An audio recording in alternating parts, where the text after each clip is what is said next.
Você prioriza, torna sagrado, e uma vez que vai ficando sagrado, entra na sua rotina mental, daí você não foge mais, vira um caminho tão natural quanto escovar o dente.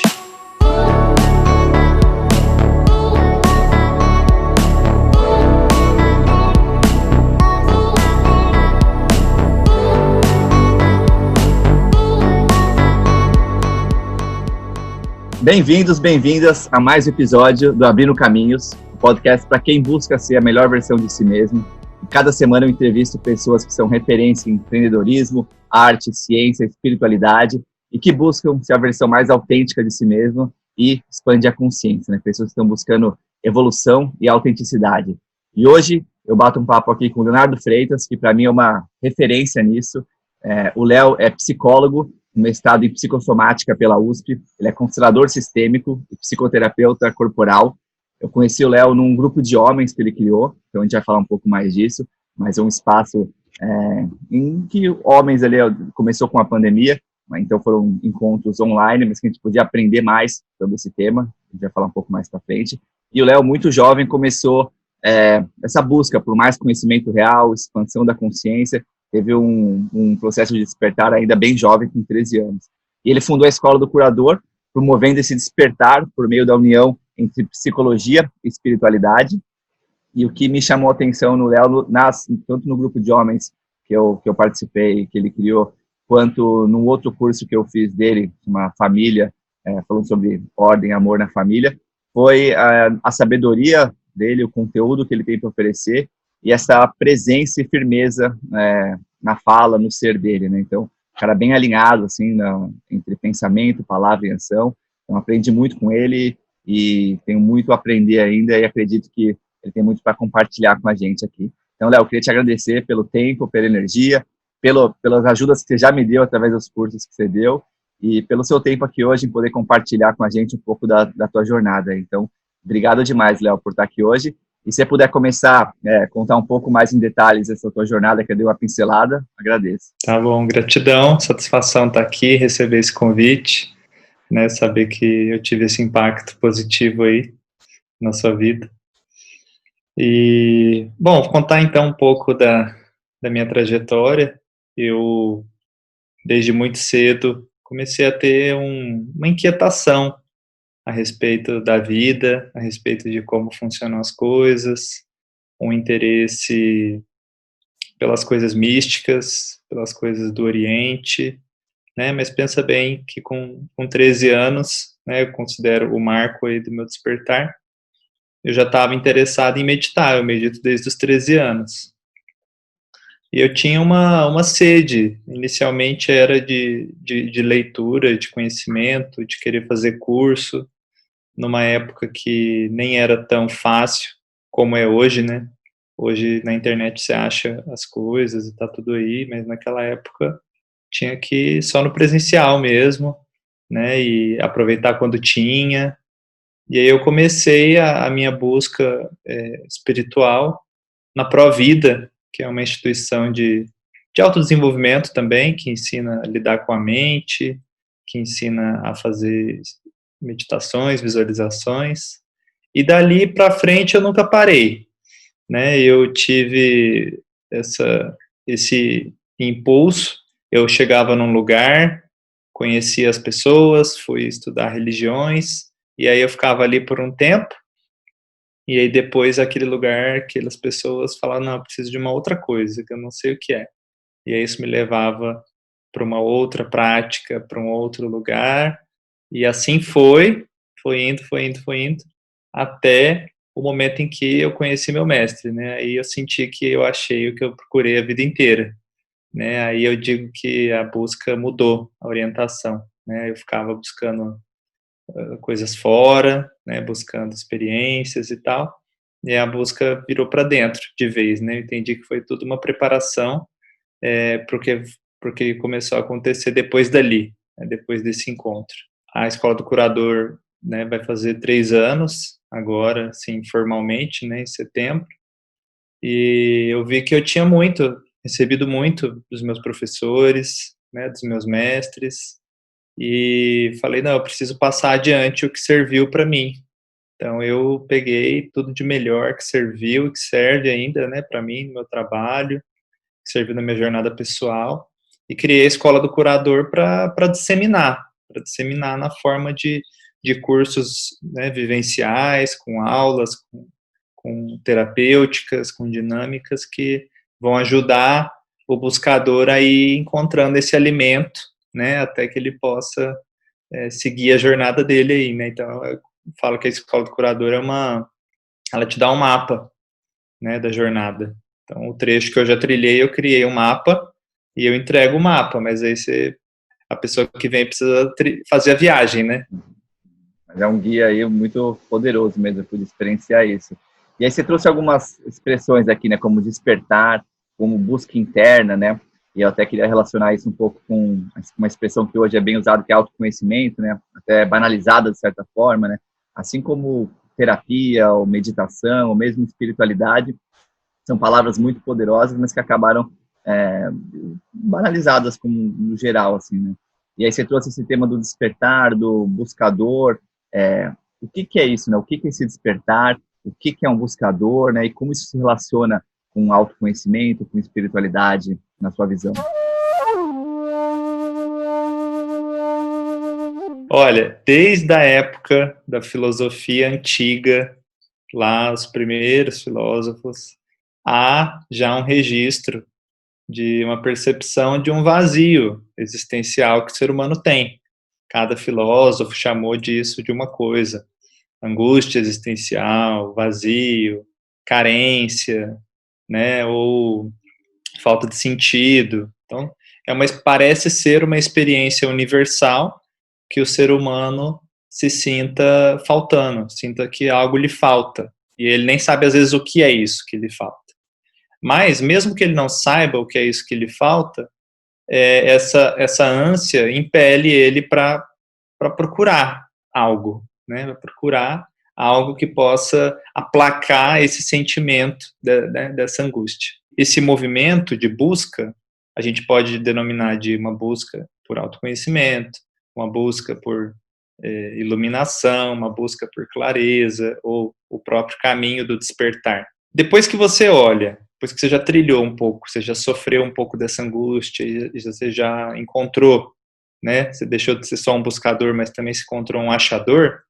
Você olha para trás, para a sua jornada, e consegue ver, né, olhando a pessoa que você foi, que você estava procurando, né? Você estava em busca de descobrir quem é você, qual é a sua real identidade, o que te limita, o que não te limita, como se livrar das limitações, como trabalhar essas limitações.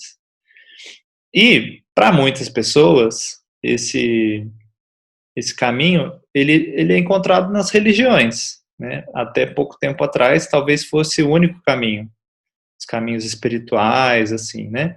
Mas, com essa nova onda de informação, de acesso, né? A espiritualidade, ela ganhou um novo patamar, porque hoje você pode encontrar a espiritualidade na alimentação, na ecologia, nas empresas. Você pode encontrar ela em qualquer lugar, porque, na verdade, esse espiritualidade universal é uma busca pela verticalização, né, pela nossa dimensão vertical, porque a gente tem uma dimensão horizontal que diz respeito a lidar com o mundo, com a matéria, com tudo que diz respeito ao prosaico, né, a morar, sobreviver e tal.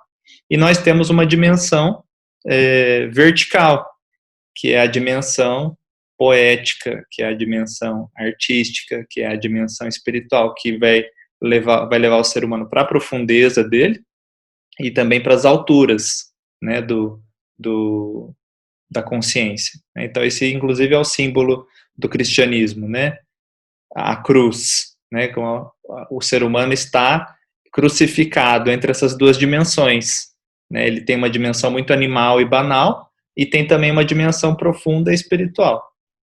Então, esse anseio, ele começa a ser saciado na medida em que nós vamos nos aprofundando na dimensão vertical porque quando a gente está só na dimensão horizontal, se sentindo um corpo, um animal, apenas um ser humano, essa angústia ela aumenta. Quando você toca a sua dimensão profunda, seja o caminho que for que você faça, essa angústia ela se dissipa, né? Porque você vai fazendo contato com algo que não é desse mundo, com algo que está, né, e numa outra dimensão da nossa consciência. Então isso que eu considero a busca do autoconhecimento, a busca pelo despertar. Me ressoa, assim, olhando a minha vida, assim, né, muito, eu fui buscando uma forma de sucesso, de reconhecimento através do trabalho, né, através dos relacionamentos. Então, tenho uma carreira bem-sucedida, em dinheiro, depois viajando pelo mundo, até que em algum momento eu comecei a ver que isso ainda não me preenchia, né, nem o sucesso profissional, nem viagens, relacionamentos, mas faltava alguma coisa, né, acho que isso trouxe de uma angústia, um sentimento de vazio, assim, que em algum momento acho que é um sentimento universal que todo mundo acaba encontrando ali, né? E aí eu sempre me perguntava se isso tem a ver com traumas de infância, se é uma questão mais ainda da humanidade como um todo, né? De alguma maneira a gente está aqui para passar por isso e aprender. E aí desde então eu tenho entrado nessa busca por equilíbrio, né? Que é como você trouxe, né? Da espiritualidade prática, né? Não simplesmente você vê a espiritualidade na alimentação, né, no dia a dia mesmo, né, que hoje acho que virou essa banalização por esse receio das pessoas. Não, eu não vou ficar lá na montanha meditando minha vida, é aqui no dia a dia, né, como trazer essa espiritualidade prática, né.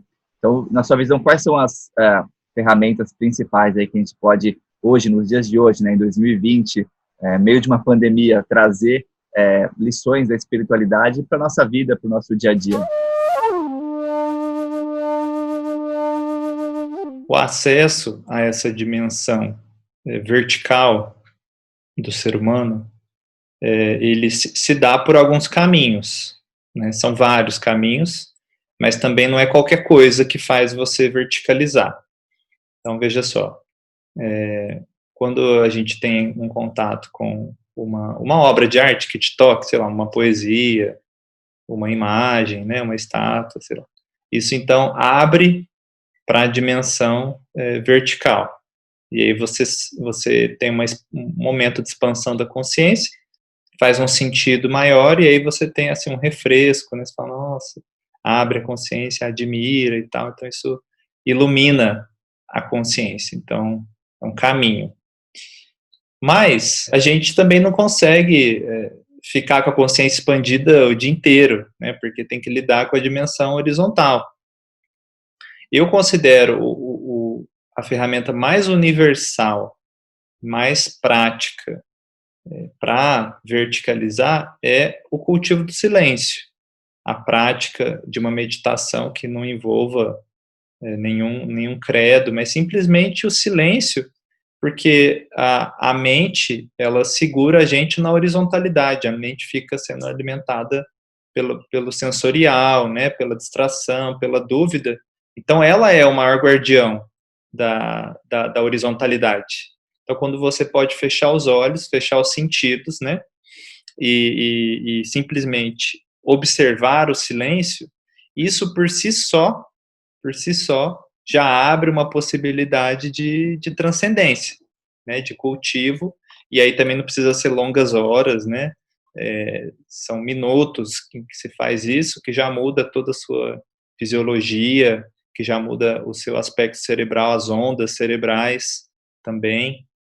Então, traz muitos benefícios, né? Uma outra ferramenta, um outro caminho para o acesso a essa espiritualidade, aí já entrando num caminho mais profundo, é um questionamento a respeito disso que você falou, do alinhamento entre pensamento, palavra e ação, né? Porque então a gente vive de uma maneira que tem uma série de véus que deixam muitas coisas inconscientes, e a gente vive desalinhado entre o que a gente pensa, entre o que a gente fala, né, e entre o que a gente faz, ou ainda o que a gente pensa, o que a gente sente e o que a gente faz, né, gera essa perturbação. Quanto mais desalinhado eu tô entre pensamento, palavra e ação, mais perturbação mental eu gero. Porque, veja, quando eu começo a me questionar o que é estar alinhado, eu vou, então, em cada ato do meu dia, refletir sobre aquilo. Então, o que eu estou comendo? De onde vem essa comida?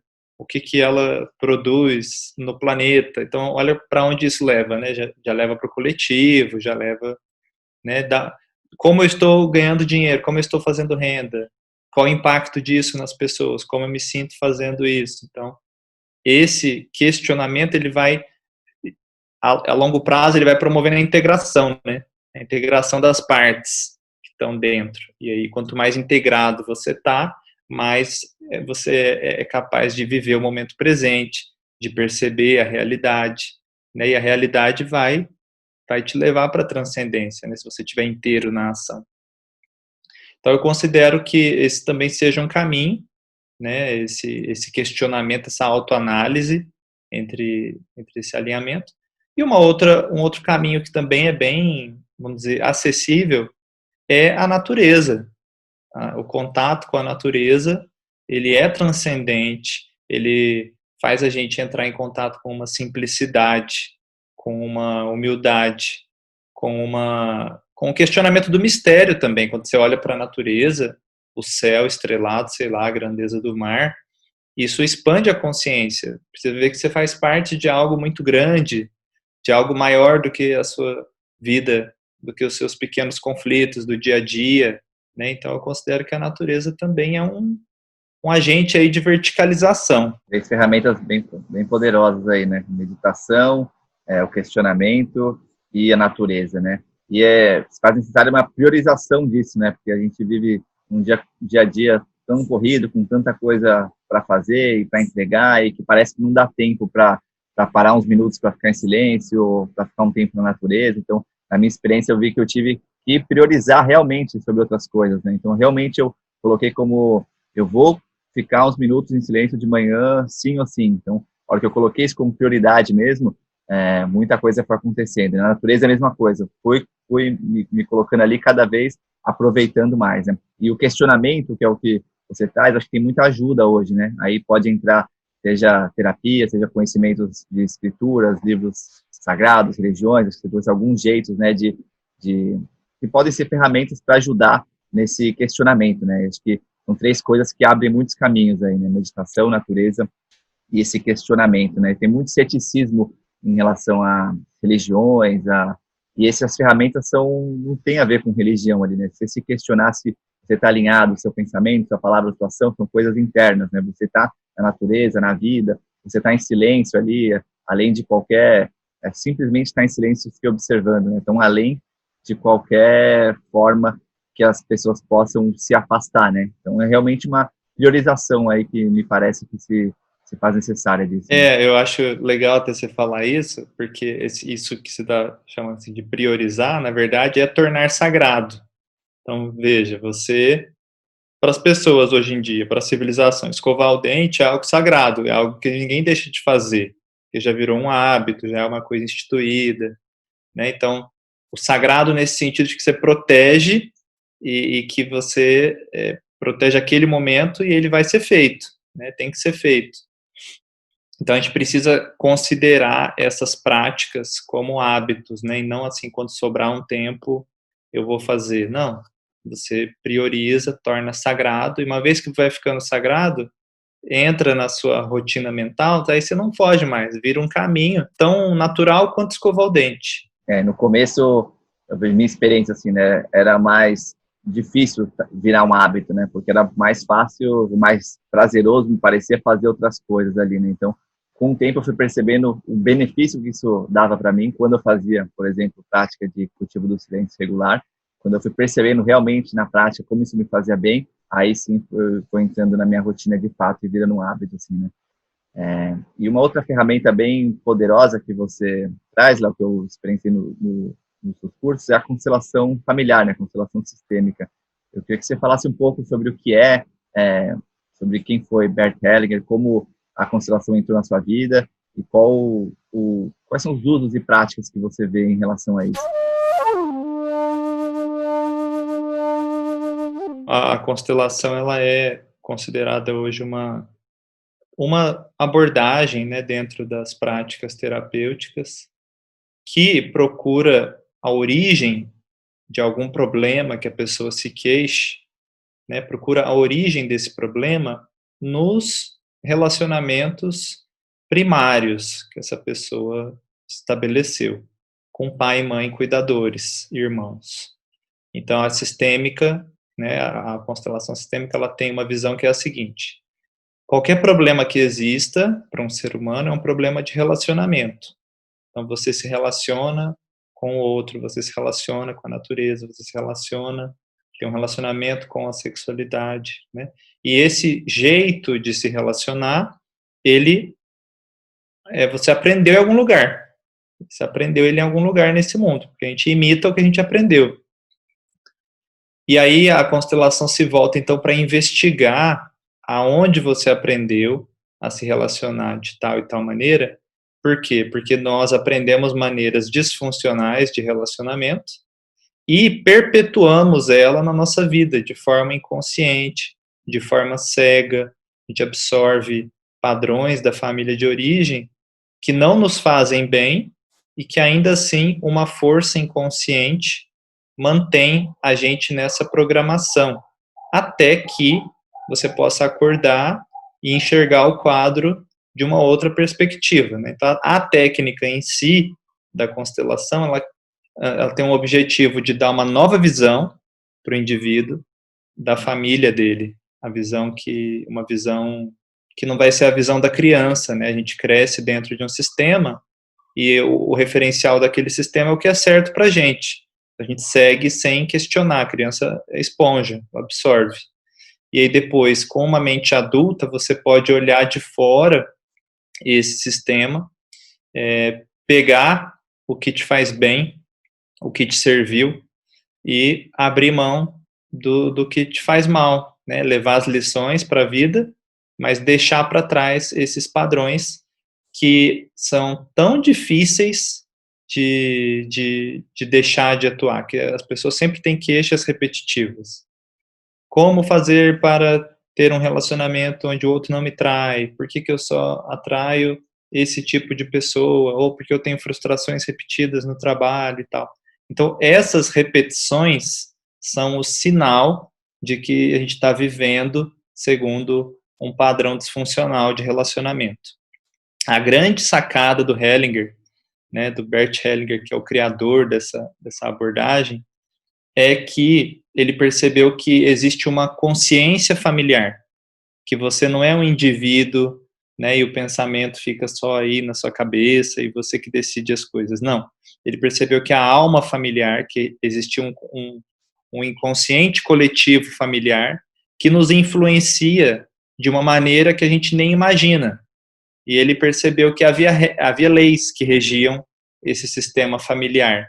E observando essas leis, ele percebeu por que existem os padrões repetitivos e como encontrar um caminho de solução. Porque para encontrar uma solução, é preciso respeitar essa alma familiar, respeitar o que ela precisa e o que ela quer. Porque existe uma consciência de grupo, uma consciência de clã, que é algo primitivo, que vem do funcionamento do grupo de mamíferos mesmo, sabe? Os animais também têm esse campo, mas para eles é só uma regência instintual.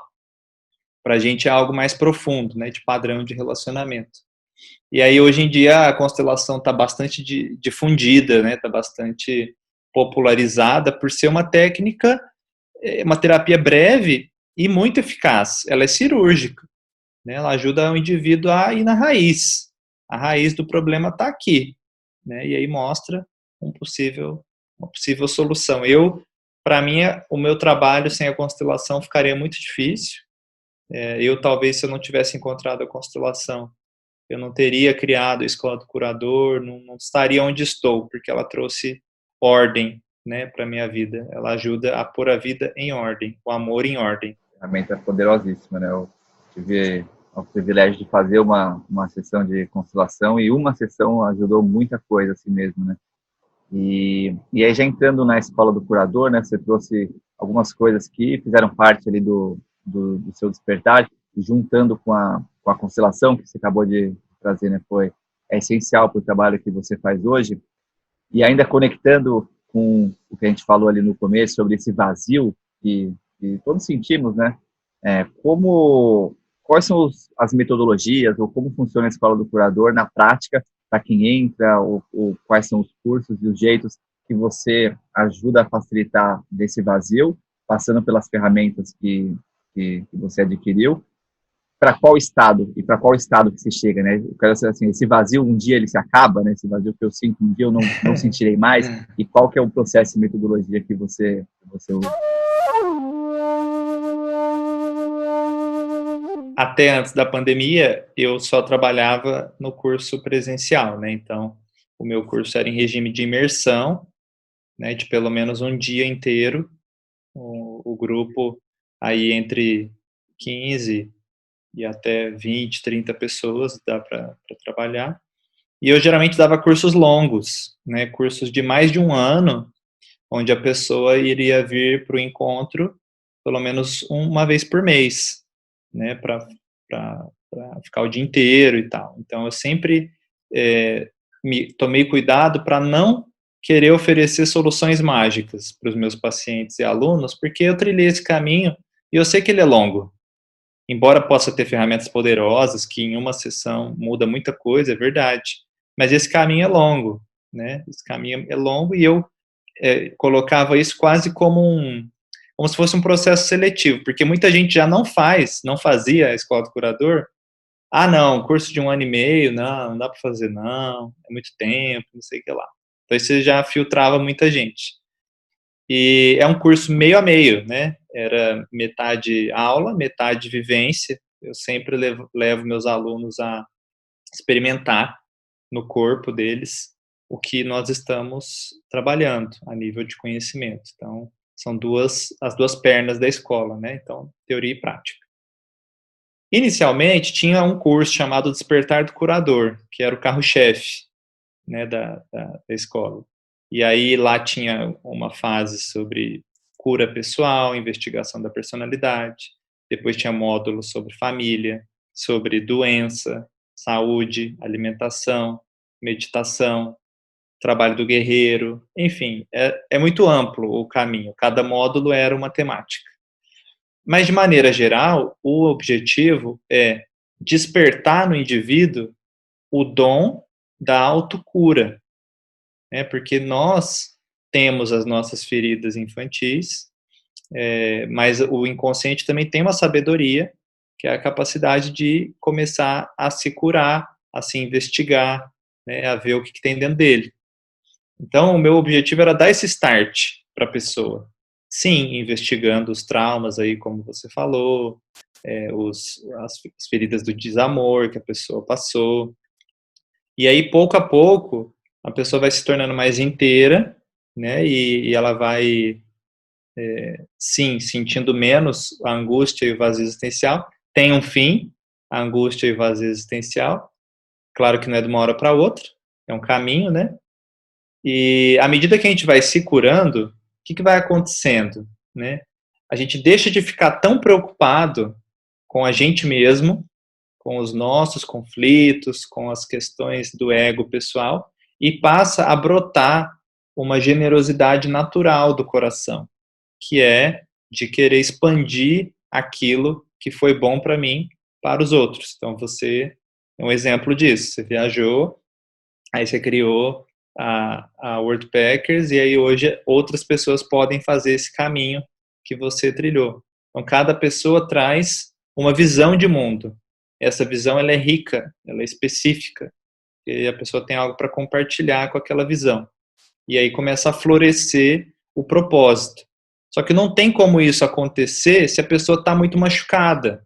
Se ela está muito machucada, ela pode até ter um grande dom, um grande propósito, mas ela vai se perder nas questões pessoais, né, no reconhecimento, vai projetar às vezes no dinheiro esse preenchimento que ela anseia, vai projetar em outros lugares isso, né? Então, o meu objetivo sempre foi poder compartilhar com as pessoas o caminho da cura, que elas vejam o caminho, porque muitas pessoas são machucadas e e têm traumas e não sabem nem o que dá para fazer com isso, como lidar com isso. É uma memória ruim, eu não sei o que fazer, é melhor esquecer.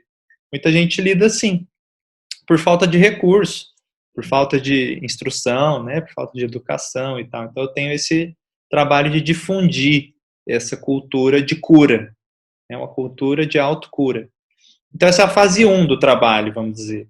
E a fase 2 é a expansão da cura e a ascensão da consciência, a expansão da consciência por meio dos dons e talentos, por meio das práticas espirituais, por meio dos poderes que a pessoa também vai descobrindo que ela tem, que vão sendo despertados à medida em que ela se cura.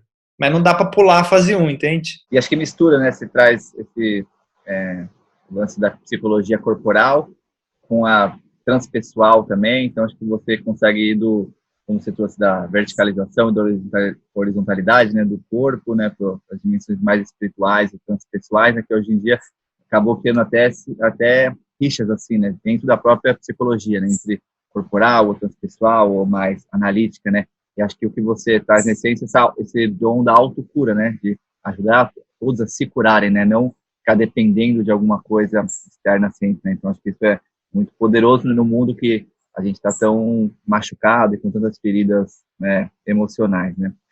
E dentro disso também, Léo, você também criou um grupo de homens, né? Que foi onde eu entrei em contato com o seu trabalho e que é uma coisa, acho que muito rara hoje em dia aqui no Brasil, a gente falar de grupo de homens, o que um grupo de homens faz e para que serve. Eu queria que você contasse um pouco da sua experiência guiando esse grupo e os seus principais aprendizados aí nesse processo.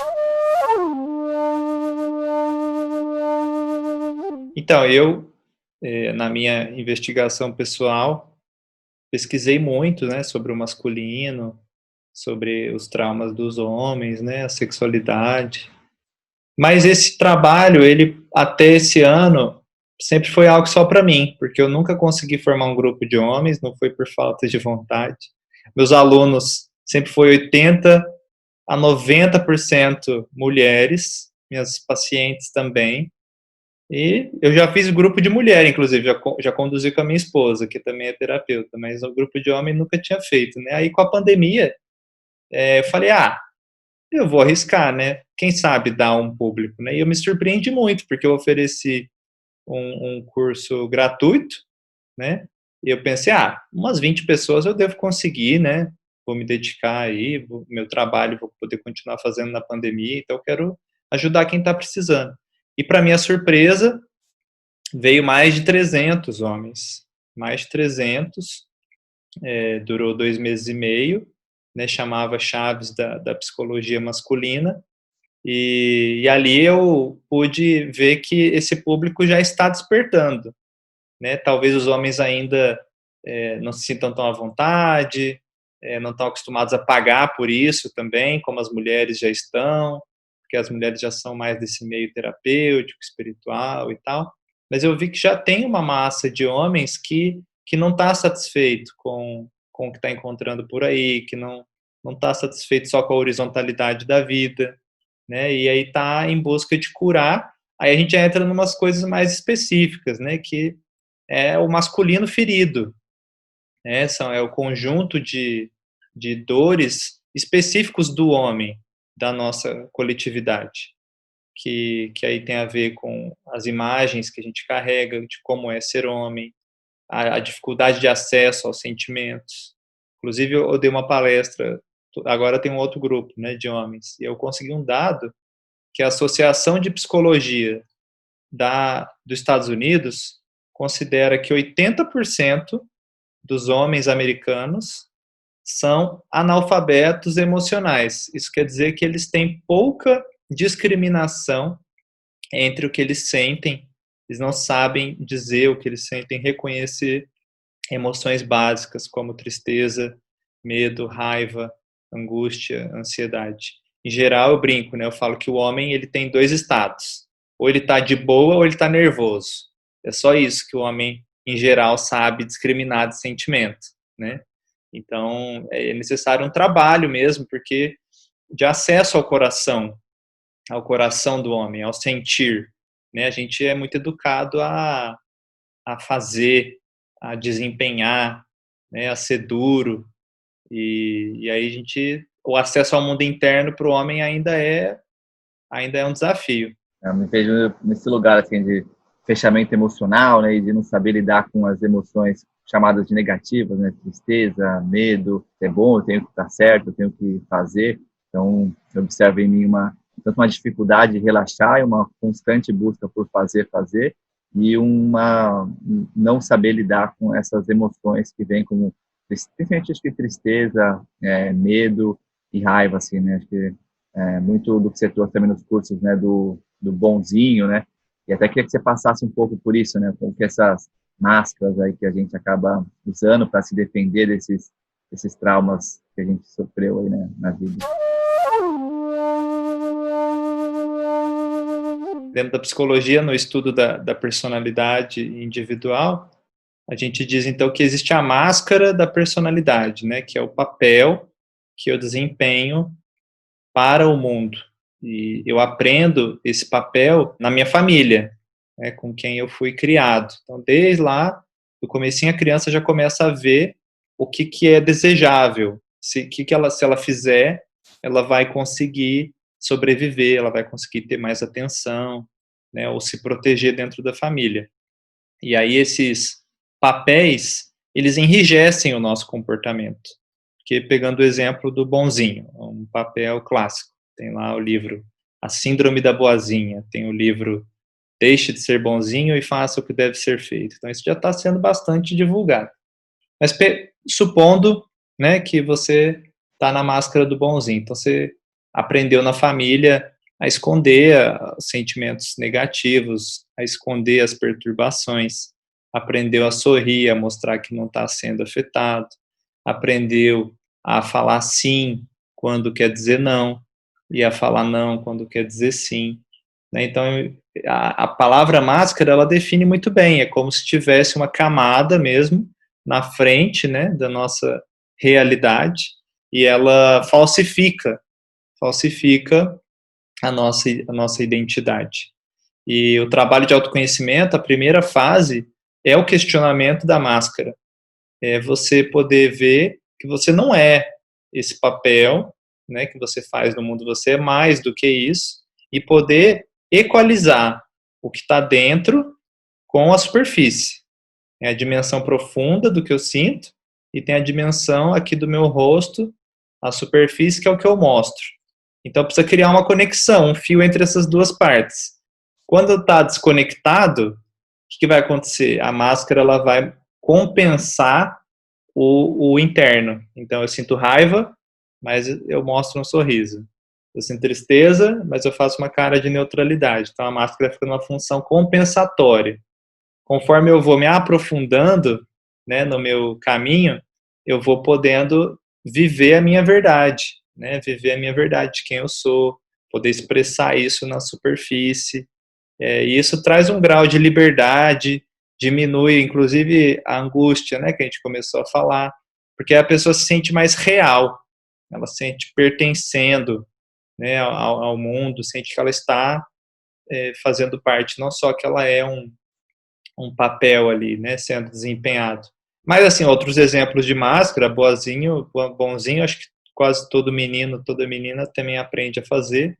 Mas um outro exemplo é a máscara de ser sedutor ou sedutora, né, que é uma pessoa que fica, às vezes, hipersexualizada e todo o reconhecimento passa a ser em cima da sexualidade ou da imagem corporal.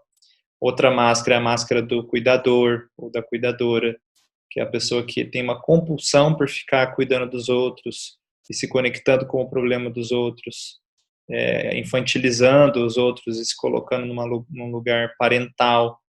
É uma infinidade, assim, de máscaras, mas, de maneira geral, elas são estereotipadas, né? É tudo meio parecido, porque vem dessa mente repetitiva, que imita o comportamento dos adultos, né? É muito cedo, se uma criança ela está numa família e ela vê que, sei lá, o irmão dá mais trabalho do que ela. Os pais estão penando com o irmão, porque o irmão faz birra, dobra os pais, eu não sei o quê. Muito rápido, a mente dessa criança detecta, nossa, vou dar menos trabalho aqui para meus pais, porque, nossa, ele já tem muito trabalho com meu irmão. E ela começa, não, vou cuidar do meu irmão também, e aí vai ser bonzinho para não dar trabalho para os pais e tal. Então isso vai gerando uns desdobramentos aí para a personalidade do adulto, que no fundo enrijece, né? Enrijece o nosso jeito de se expressar.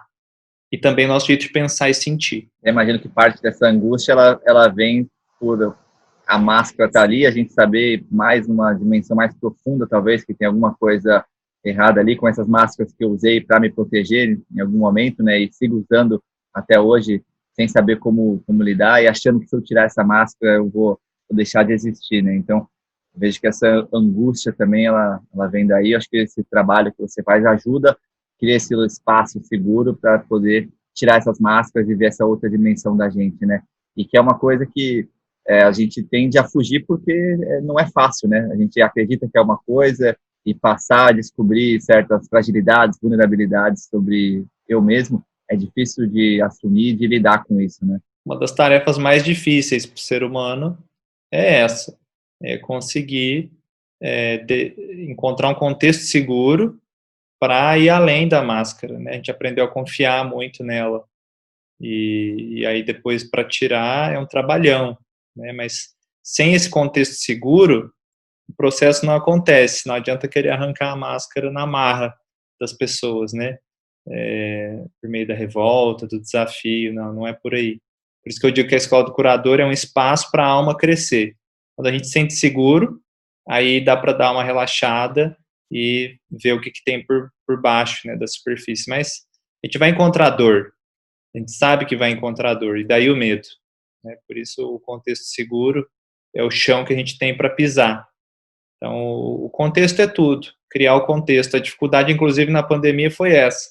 Como criar o contexto online para a pessoa poder crescer, né? Então, o presencial é fácil. Online isso já fica um pouco mais difícil. E às vezes é fácil apontar a máscara do outro, assim, né? Talvez a gente ouvindo aqui, né? Já pensei em tal pessoa que usa máscara e a nossa mesmo, ele acaba sendo mais difícil, né? E você traz também, Sempre, Léo, sempre. você traz também bastante importância, né, de cuidar do corpo, né? Desse equilíbrio, corpo, mente e alma, né? Eu queria ouvir um pouco dos rituais práticos que você tem aí no seu dia a dia, relacionados ao corpo, mas também à alimentação, meditação. Como é isso para você, né? Acho que o melhor jeito de aquela frase do Gandhi, né? Seja a mudança que você quer ver no mundo, né? Mais do que conselhos que você tenha para os outros sobre isso, como é que você lida e quais são as práticas e rituais que você tem?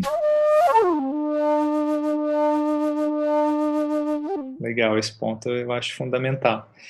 Cara, eu era gordinho, né, na adolescência, preguiçoso, só comia arroz, carne e pão e leite.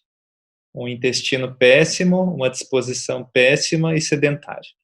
Jogava videogame, tinha acne e uma saúde ruim.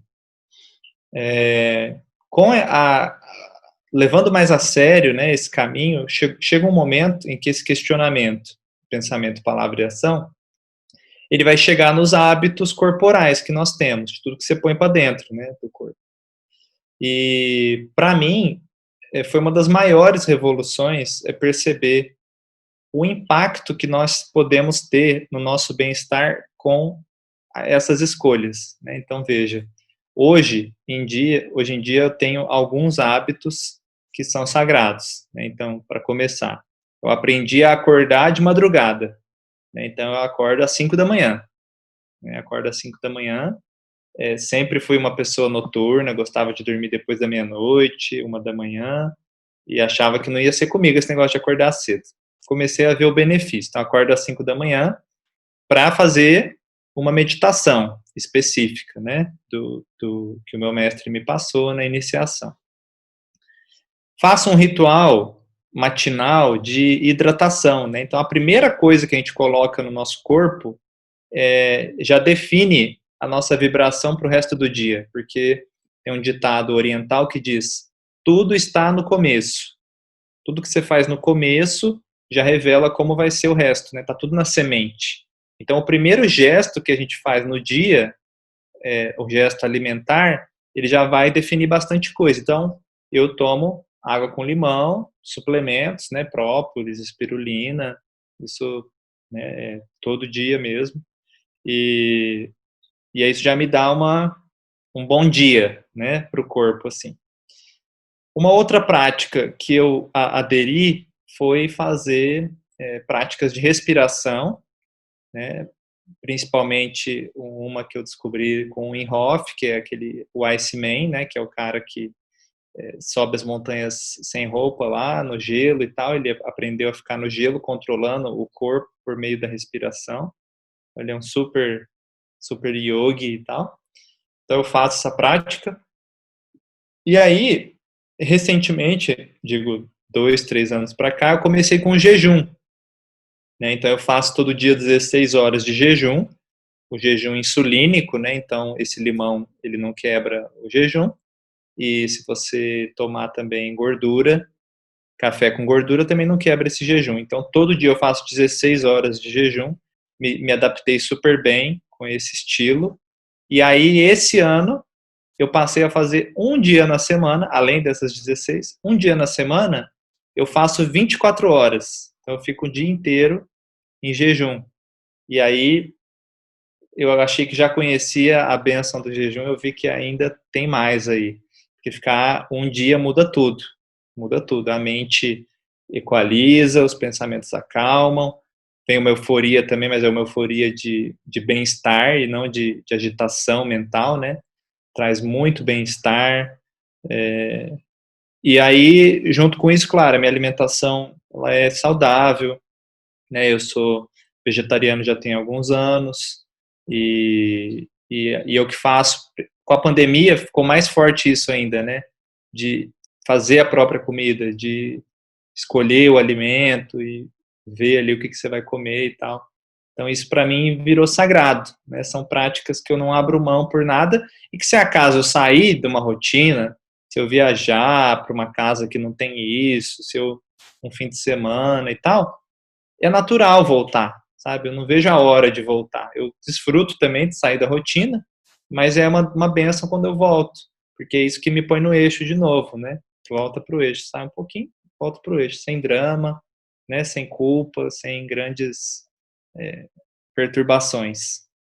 Mas para mim, eu incluí isso nos meus cursos também, né? Então, o módulo da Escola do Curador é sobre alimentação e bem-estar, porque eu vi que é o acesso mais rápido que a gente tem. Então, veja, às vezes uma investigação, uma análise da personalidade vai demorar, né? Uma terapia é demorada, um curso é demorado, mas a sua alimentação, o efeito é imediato.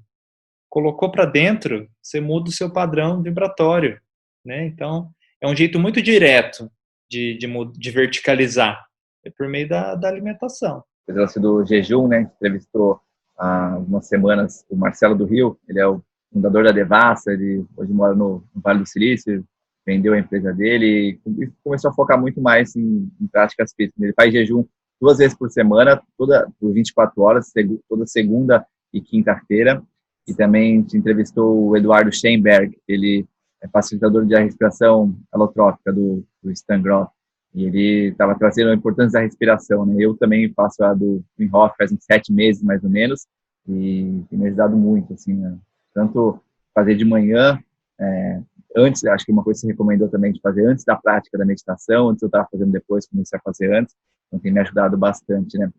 E além de exercícios, tento correr e me alongar, acho que você já falou algumas vezes no meu vídeo sobre yoga, né? A importância também de estar com o corpo ali, além da alimentação, das práticas espirituais e do jejum, mexer o corpo ali, né? Pra gente não ficar só parado também, né? Sim, com certeza. Eu faço treino funcional 4 vezes na semana e também yoga duas vezes na semana. Com certeza sem isso é muito difícil segurar a vida, sabe? Principalmente como terapeuta, que tem que lidar com questões aí que consomem, né, a energia, mas realmente são pilares.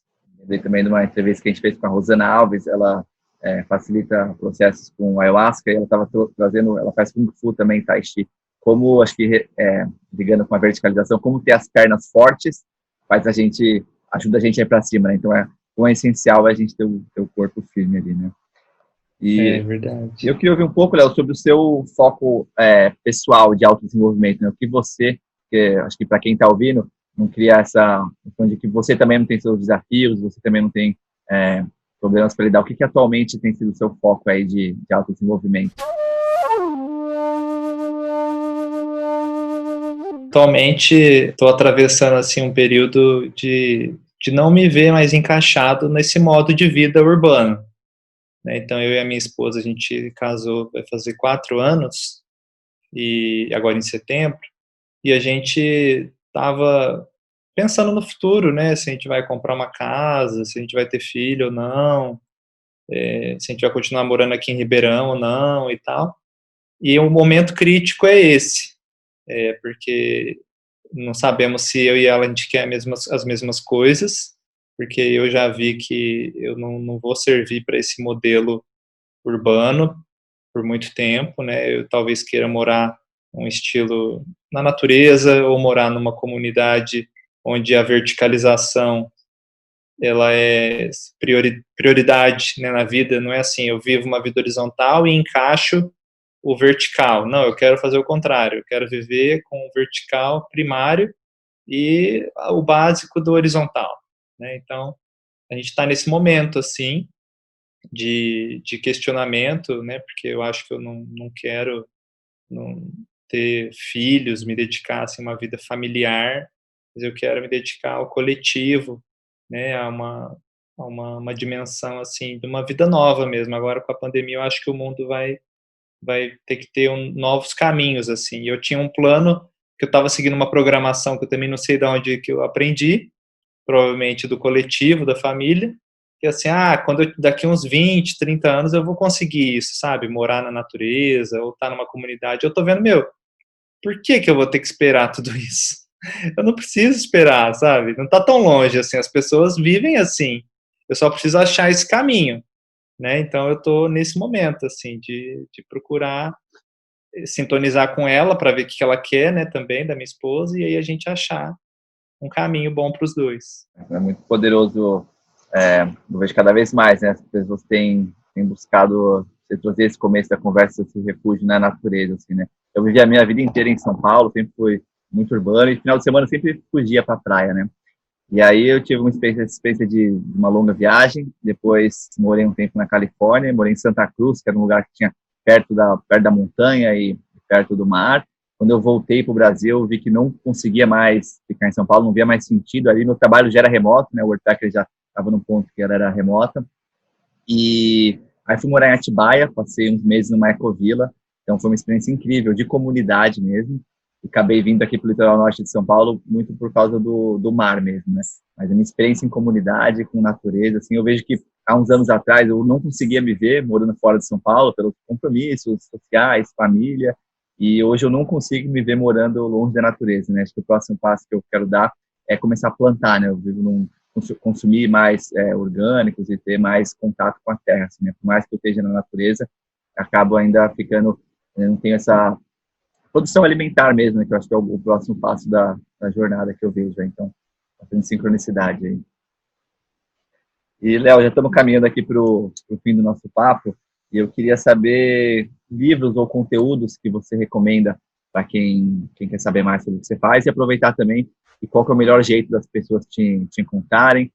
Já digo isso porque vários dos conteúdos que você tem colocado ali no Instagram são excelentes para quem quiser saber mais do seu trabalho, mas enfim, se tiver livros, outros conteúdos que você recomenda também. Eu tô para lançar um e-book, né, que vai chamar Quem é Você na Sua Família, que se chama, né, na verdade está pronto, já só está faltando a página de lançamento. E tô para lançar também meu site, agora em agosto mesmo, já está quase pronto, só está fazendo as edições finais, vai ser escoladocurador.com, né. O Instagram é Escola do Curador, lá tem vídeos, tem aulas, no YouTube também tem algumas aulas que eu coloco lá, todo curso, a aula inaugural eu posto, lá tem canal também do Telegram, para quem quiser seguir, tem um conteúdo exclusivo que eu posto no Telegram, textos que aprofundam algumas aulas, né? Então, da minha autoria, é isso assim que eu recomendo,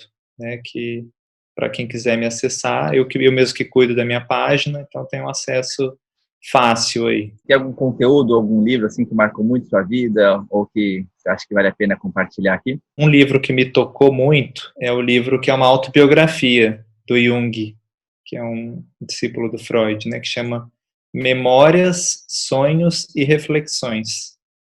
É um livro onde ele, lá do alto dos 80 e tantos anos da vida dele, ele escreveu, ditou, na verdade, porque ele já estava doente, tá? Uma pessoa foi redigindo. Conta toda a experiência de vida dele, né? Tudo que ele pôde ver de um ponto de vista muito privilegiado, né? Que é já no final da vida, colhendo, né? Todos os frutos ali, os aprendizados. Então, esse, para mim, é um livro que merece ser lido e relido pelos buscadores, por aqueles que tem um anseio, né, de compreender a psicologia profunda mesmo, sabe? É um livro que está no meu coração, com certeza. Maravilha, Léo. Queria te agradecer muito aqui pelo tempo, pela atenção, pelo carinho, por compartilhar aí sabedoria, e a gente vai deixar os links aqui que você mencionou. E tem vários cursos saindo da Escola do Curador, eu já fiz e gostei bastante, então recomendo bastante para quem quiser saber mais sobre isso. E tem temas diferentes, né? Acho que como você trouxe também, não é mais aquele, pela pandemia, você não tem mais, tem opções de fazer módulos ali, né? Então, quem quer começar a conhecer, né? Tem vários módulos ali que já é possível ir olhando, e você está lançando bastante coisa nova também, né? Então, eu te agradeço demais aí, Léo, de novo, pelo tempo, pela energia, pelo carinho. E é isso. Agradecer a todo mundo por ter ouvido a gente. Toda terça-feira a gente tem aqui um vídeo novo e áudios novos nos principais agregadores de podcast. Se você gostou, dá o like, compartilha com quem você acha que pode se interessar. Semana que vem estamos aí de novo. Valeu demais, Léo. Valeu, galera. Gratidão.